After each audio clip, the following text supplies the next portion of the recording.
Hello everyone! In this video, I will teach you on how to fix Steam error code E87. So you want to find your Steam icon and right-click on it. Then go to Properties. Now, from here, you want to copy this target. Right-click on it and copy. Now, exit out of this.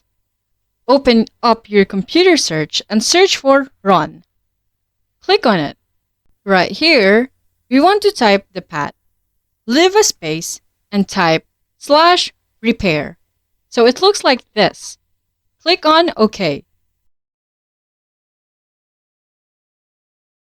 And this should hopefully load it up for you. If this doesn't work, one more thing you can try is simply uninstalling the program. Go to Add or Remove Programs. Search for Steam. And click on it and click on Uninstall.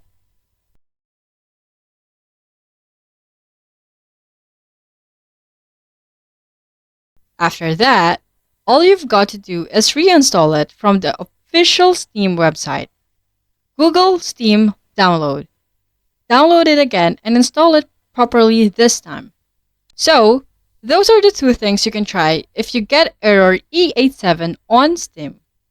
If you find this guide helpful, please don't forget to like, subscribe, and hit the notification bell for more updates.